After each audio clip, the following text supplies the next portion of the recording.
एक घटना बरेली में हुई है और एक उधर पाकिस्तान में।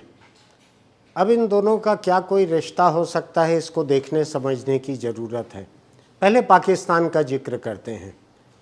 पाकिस्तान में कल एक इस्लामिक पार्टी की रैली निकल रही थी। उसमें सैकड़ों लोग इकट्ठा थे। उनके बीच में किसी आत्मघाती हमलावर ने भी पहुंचकर विस्फोट कर दिया। 44 लोग मारे गए, ऐसी खबर है। अभी ये पक्का नहीं है कि किसने विस्फोट किया, लेकिन वहाँ एक इस्लामिक पार्टी का दूसरे इस्लामिक संगठनों से, तालिबानों से, कई तरह के लोगों से टकराव चलते रहता है। ये प्रदेश जो है वहाँ का खैबर पख्तूनख्वा, ये अफ़गानिस्तान से लगा हुआ है। यहाँ पर अफ़गान तालिबान जो हैं, जो अफ़गानिस्तान पे राज कर रहे हैं, उनके कब्जे के पाकिस्तानी तालिबान भी हैं जो उनके मातहत काम करते हैं, उनके कहे मुताबिक काम करते हैं। उनमें से कोई हो सकते हैं और भी कोई हो सकते हैं। जब पूरा का पूरा देश धर्मांधता में और आतंकवाद में डूबा हुआ है तो कोई भी हो सकता है। आगे पीछे पता लगेगा किसने ये किया है। एक घटना बरेली में हुई है। बरेली की घटना छोटी घटना लग सकती है लोगों को, लेकिन उसका धर्म से एक रिश्ता है, बाकी चीज़ से रिश्ता नहीं है। यहाँ पर कांवड़िया निकल रहे थे पानी लेकर और उनके साथ डीजे चल रहा था जो अंधाधुंध शोर कर रहा था, जैसा कि आप सब ने भुगता होगा, आप सब ने बर्दाश्त किया होगा। ऐसे डीजे के साथ ये कांवड़ यात्रा जो है, ये अपने परंपरागत जो हर साल जिस रास्ते से जाती थी उससे अलग कल इस बात पे अड़ गई कि वो एक मस्जिद के सामने से निकलेगी। तो पुलिस ने रोकने की कोशिश की, जैसा कि किसी भी शहर की पुलिस करेगी, कि मस्जिद के सामने से इतना तेज डीजे बजाते हुए आप निकलोगे, पहले कभी उस रास्ते से गया नहीं है कांवड़, तो क्या होगा, कोई तनाव न हो जाए। रोकने की कोशिश की अफसरों ने, कांवड़िए नहीं माने। काफ़ी तनाव चलते रहा। मस्जिद के लोग भी निकल आए, वो भी सड़क पर बैठ गए कि भाई आप इस रास्ते से आके ये नया तनाव, नई परंपरा क्यों चालू कर रहे हो, ये हर साल का एक तनाव हो जाएगा। नहीं माने इस बात को। पुलिस के SSP, senior superintendent of police Prabhakar Chaudhary नाम के एक बड़ी अच्छी साख वाले अफसर, उनकी साख अच्छी है, ईमानदार हैं, कड़क हैं, जहाँ जाते हैं वहाँ पुलिस की इमेज को सुधारने का काम करते हैं। उन्होंने समझाने की, रोकने की कोशिश की, नहीं माने। कलेक्टर और एसपी ने एक मत होकर, दोनों का एक ही कहना है कि ये नहीं माने कांवड़िया और जाने से अड़े रहे उस रास्ते से जिस पे तनाव का खतरा था, और ऐसे में तनाव बढ़ सकता है। तो पुलिस को वहाँ लाठीचार्ज करना पड़ा, हल्का लाठीचार्ज करना पड़ा, ऐसा पुलिस का कहना है। सरकार ने कुछ घंटे के भीतर प्रभाकर चौधरी का वहाँ से ट्रांसफ़र कर दिया और उनको एक बटालियन में अटैच कर दिया। बटालियन में, जो कि पुलिस की ज़ुबान में पनिशमेंट पोस्ट मानी जाती है, वहाँ अटैच कर दिया उनको।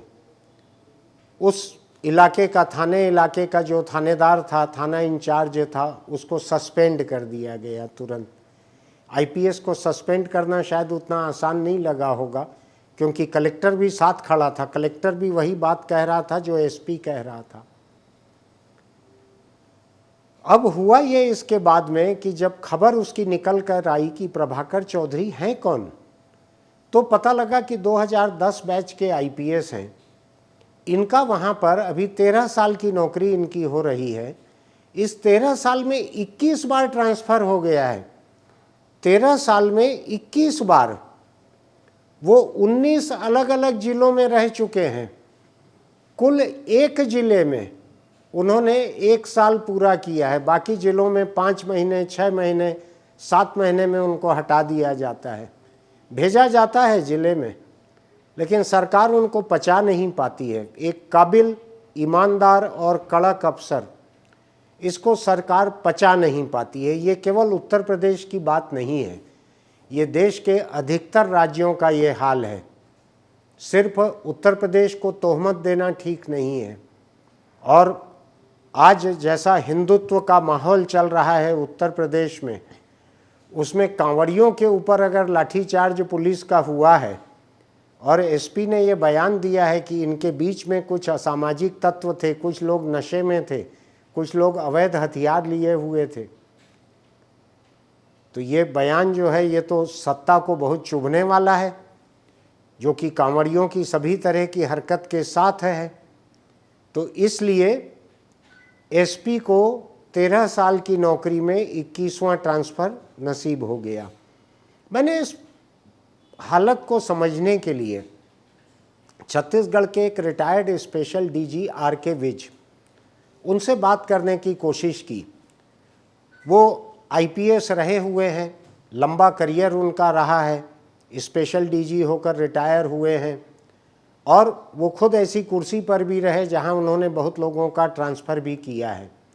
तो मैंने उनसे समझने की कोशिश की कि एक आईएएस या आईपीएस जो कि अखिल भारतीय सेवा शर्तों से बंधे रहते हैं, उनका अगर इस तरह से तबादला होता है तो इसको क्या समझा जाए, उस अफसर के ऊपर क्या गुजरती है, सरकारी कामकाज कैसे होता है। तो मैंने उनसे जो बातचीत की वो छोटी सी बात है, मैं सुनाता हूं आपको। ये उत्तर प्रदेश में एक घटना हुई है बरेली में कल। वहाँ जी कांवड़िए किसी रास्ते से निकलना चाहते थे जो उनका परंपरागत रास्ता नहीं था और मस्जिद के सामने से था और बहुत लाउड डीजे बज रहा था। तो वहाँ के एसएसपी जो है, एक आईपीएस है प्रभाकर चौधरी, तो उन्होंने उसको कड़ाई से रोका और उसको लेकर वहां पर तनाव हुआ। तो एसएसपी का कहना है कि उस कांवड़ियों के साथ भीड़ में कई लोग पिए हुए थे, कुछ अवैध हथियार रखे हुए थे, थोड़ा लाठीचार्ज करना पड़ा वहां पे। किसी के जख्मी होने की खबर नहीं आई है, जी लेकिन कुछ घंटे के भीतर ही एसएसपी को हटा दिया गया। जी अब मैं उस खबर को देख रहा हूं तो उसमें यह है कि 13 साल की नौकरी में इस अफसर को जी 21 बार ट्रांसफर किया गया है, 19 अलग अलग जिलों में रखा गया है जी और कुल एक जिले में इसने 1 साल पूरा किया और इसकी साख बहुत अच्छी, ईमानदार है, कड़क है, साख बहुत अच्छी है। 13 साल की नौकरी में 21 बार ट्रांसफर, जी जी इसको किस तरह से देखते हैं आप? पुलिस में रहे हुए हैं आप, यानी जी आप खुद भी ट्रांसफर झेले होंगे कभी और आपने जी खुद भी ट्रांसफर बहुत किए होंगे, तो जी इसको जी किस तरह से देखते हैं आप? 13 साल में 21 ट्रांसफर। तो देखिए, आपने जिस घटना की बात की, मुझे लगता है पुलिस को तो ये अधिकार है रेगुलेट करने का, ताकि कोई बड़ी लॉ एंड ऑर्डर ना हो, तो वो पुलिस जो है रास्ता रेगुलेट कर सकती है ऐसे प्रोसेशंस में। तो इसमें तो मुझे नहीं लगता कि कोई एडमिनिस्ट्रेटिव मिस्टेक है जिसका खामियाना अधिकारी को भुगतना पड़े, कि कोई ऐसी गलती की है उन्होंने शायद उन्होंने कोई बड़ा law and order, public order को रोकने के लिए शायद ऐसा कदम उठाया होगा, ऐसा मैं मान सकता हूँ। तो इसलिए ये कोई कारण ट्रांसफर का नहीं बनता है। और वैसे भी आप याद करें तो सुप्रीम कोर्ट ने ये कहा था कि सामान्यतः 2 साल में ट्रांसफर, 2 साल तक ट्रांसफर नहीं होना चाहिए, चाहे वो डीजीपी हो और चाहे पुलिस अधीक्षक हो और चाहे थाना प्रभारी हो। तो मुझे लगता है जहां तक डीजीपी की बात है, यहाँ तो 100% तो मैं नहीं कहूंगा, ऐसे बहुत उदाहरण है जहां पर चालू कार्यभार में ही लोग रिटायर हो जाते हैं, डीजी पद पर भी हर जगह इस्तेमाल हो रहा हो, हर जगह इसका मान्य किया जा रहा हो ये आदेश, ऐसा तो नहीं है। लेकिन सामान्य तौर पर पुलिस महानिदेशक के स्तर पर सुप्रीम कोर्ट के इन निर्देशों का पालन किया जा रहा है काफी हद तक।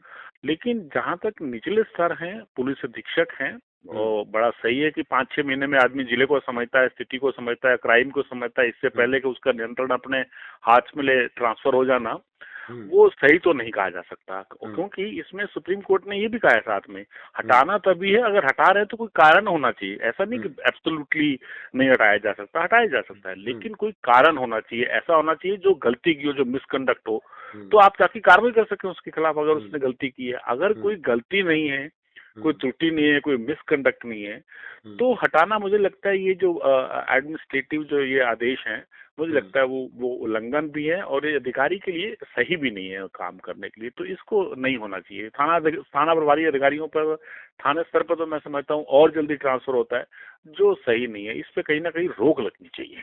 ये आप हरियाणा से भी जुड़े हुए हैं, वहीं के हैं शायद आप? जी हरियाणा के भी एक आईएएस खेमका का जी ऐसा जिक्र आता था जी जी जी कि बार बार ट्रांसफर हुआ, 20 साल में 20 ट्रांसफर या 21 साल में 22 ट्रांसफर, ऐसा सुनाई जी पड़ता था। जी जी तो जी ऐसे ऐसे अफसर जो हैं, क्या जी इनका कोई हौसला रह जाता होगा काम करने का? नहीं, सही कह रहे हैं। बहुत मुश्किल है ये कि देखिए क्या होता है, कई आपने बोला कि अधिकारी कड़क थे, तो कई बार वो जो कड़क मिजाज रहता है, कई बार क्या है, आदमी बिल्कुल रूल बुक की तरह, रूल बुक के अनुसार चलता है। थोड़ा सा जो प्रैक्टिकल एस्पेक्ट होता है, जो मुझे लगता है जिसका सहारा लिया जाता है ट्रांसफर में, कि प्रैक्टिकल नहीं था व्यक्ति, तो प्रैक्टिकल का मतलब थोड़ा लचीला नहीं था कि उस सिचुएशन को किसी और तरीके से भी हैंडल किया जा सकता, बेहतर तरीका था हम, ताकि ये लोगों के इंटरेस्ट हित ना हो, लोगों के या और किसी स्तर पर हित ना हो। ये तो ऐसे कई आप जो लचीलापन कह रहे हैं, जी ये मतलब वो लचीलापन कुछ इस तरह का है क्या कि सरकार अगर कम्युनल काम चाहे तो उसको भी कर ले, करप्ट नहीं काम मैं चाहे तो उसको भी कर ले? जी जी जी नहीं, मेरा मेरा रुख उसकी तरफ नहीं था। मेरा कहना था लचीलापन की, अगर किसी चीज को आप वैसे नियंत्रण कर सकते हैं, कई चीजें होती है लोगों से बातचीत करके, बिना हथियार चलाए, बिना लाठीचार्ज किए भी कई बार बातचीत से भी मामले सुलझाए जाते हैं, तो थोड़ा दूसरा पक्ष भी होता है। कई बार आदमी अपने प्रिंसिपल्स पे, जो प्रिंसिपल वैसे गलत नहीं होता, लेकिन प्रैक्टिकली में जब आप लोगों से डील कर रहे हैं, तो कहीं ना कहीं थोड़ा सा लचीलापन लाया जा सकता है, नियमों के रहते हुए भी। तो मुझे लगता है कई बार जो है ऊपर लीडर्स को ये चीजें पसंद नहीं आती कि बहुत ज्यादा कड़क मिजाज का व्यक्ति है, और प्रैक्टिकलिटी जो है थोड़ी सी कम है। ऐसे कारण सुनने को मिलते हैं जब ट्रांसफर होते हैं ये कड़क तो ये कारण है। ये कड़क जो आप बोल रहे हैं, ये क्या जी रीढ़ की हड्डी है क्या, ये कि जो न रहे तो बेहतर रहता है, ज्यादा जी लचीला रहता है? रीढ़ की हड्डी तो होनी ही चाहिए, उसके बिना तो व्यक्ति का जो है अस्तित्व नहीं है।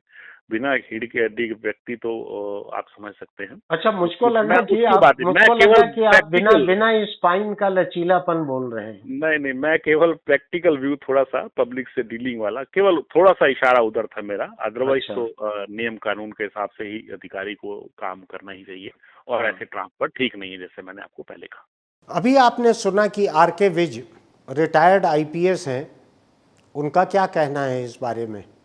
उन्होंने इस बारे में तो बड़ा साफ साफ कहा, और सुप्रीम कोर्ट का एक आदेश भी उन्होंने गिनाया जो निर्देश है कि डीजी, एसपी, टीआई ऐसे लोगों को 2 साल के पहले नहीं हटाना चाहिए सरकार को। और आमतौर पर सरकारें डीजी के स्तर पर तो इसको मान लेती हैं सुप्रीम कोर्ट के निर्देश को, लेकिन एसपी और टीआई तो हम चना मुर्रा की तरह इधर उधर कहीं भी डाल दिए जाते देखते हैं, हटा दिया जाता है, कहीं से उठा देते हैं, कहीं रख देते हैं।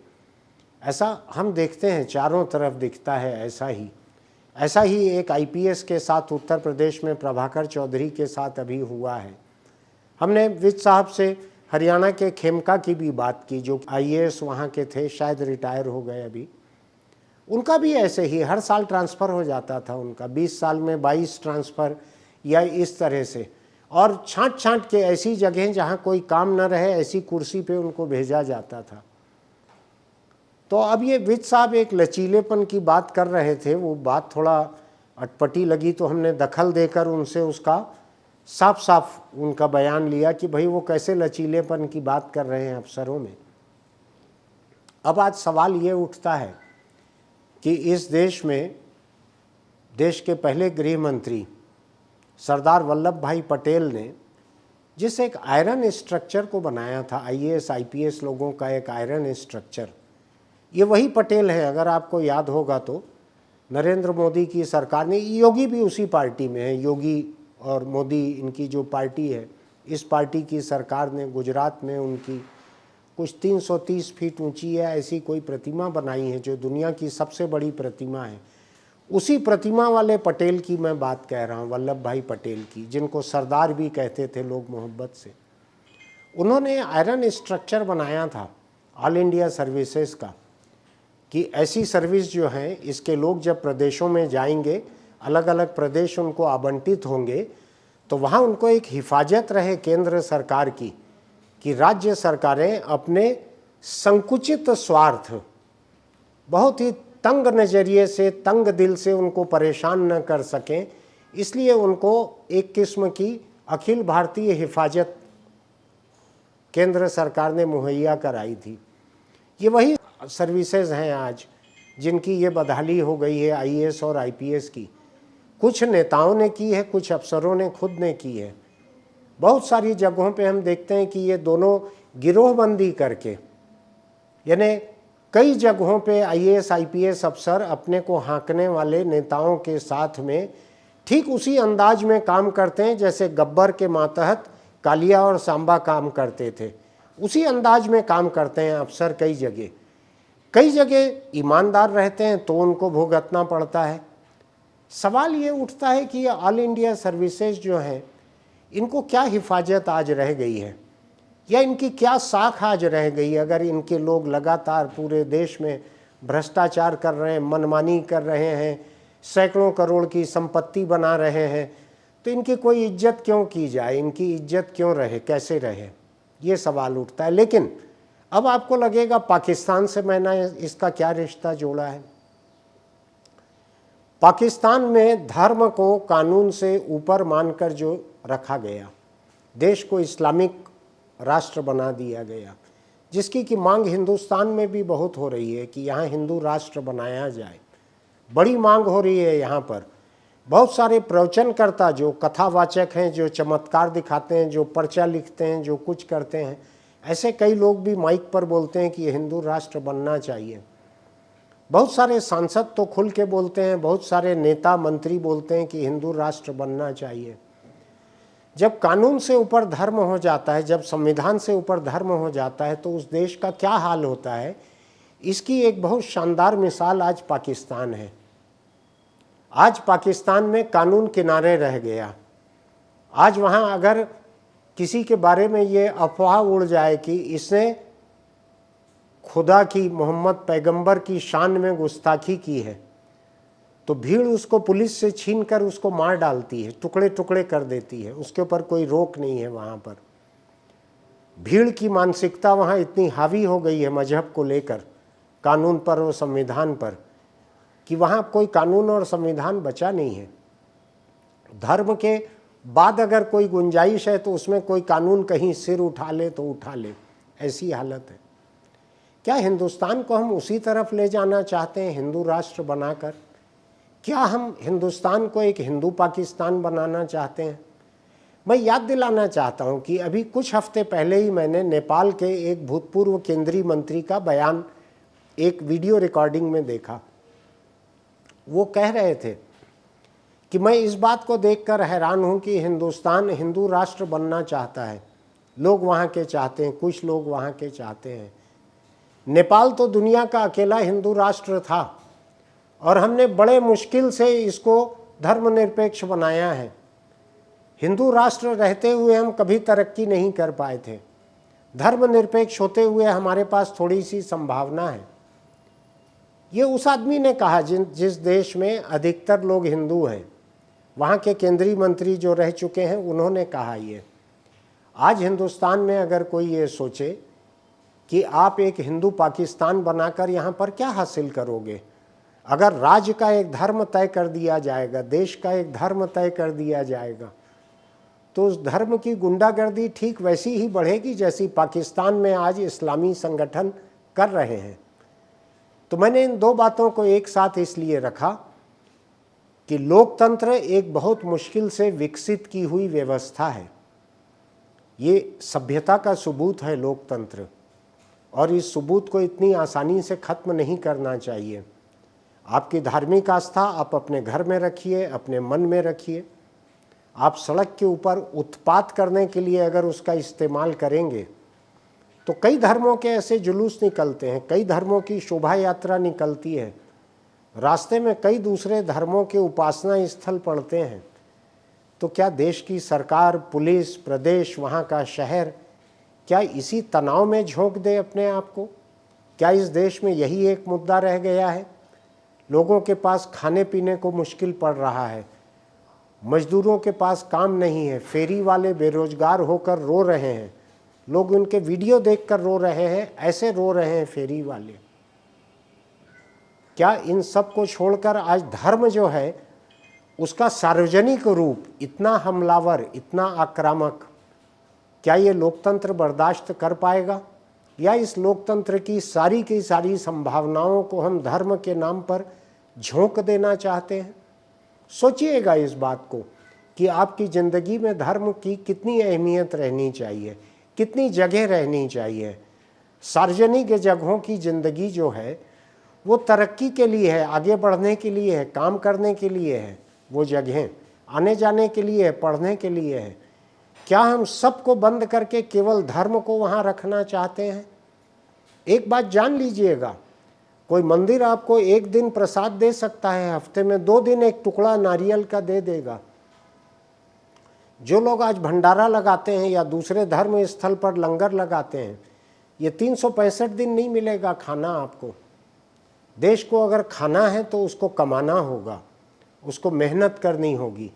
आज जो हालत धर्म को लेकर हिंदुस्तान में की जा रही है, अगर इसको आगे बढ़ाया गया, जैसा कि यूपी में अभी दिख रहा है, अगर आपने भले और अच्छे अफसरों को ऐसी सज़ा देना तय कर लिया है, तो आप जान लीजिएगा कि आज से 100 साल बाद, 50 साल बाद हो सकता है हम लोग यहाँ पे नहीं रहेंगे, ना मैं बोलने रहूँगा ना आप सुनने रहेंगे, लेकिन हिंदुस्तान उसी तरफ बढ़ेगा जहाँ पाकिस्तान आज पहुँच चुका है। तो धर्म को लोकतंत्र से ऊपर मत मानिए, धर्म को संविधान और कानून से ऊपर मत मानिए, उसके खतरे समझिए। फिर मिलेंगे किसी खबर को लेकर। आपको ये अच्छा लगता हो तो इसके सब्सक्रिप्शन की और नोटिफिकेशन की बटन दबाइए, इसको लाइक कीजिए, नीचे टिप्पणी लिखिएगा आपको अच्छा बुरा जैसा भी लगे। और अगर हेलमेट लगाकर आप दोपहिया चलाएं, सीट बेल्ट लगाकर कार चलाएं, तो आप भी महफूज रहेंगे और हम आप लंबे समय तक साथ रहेंगे।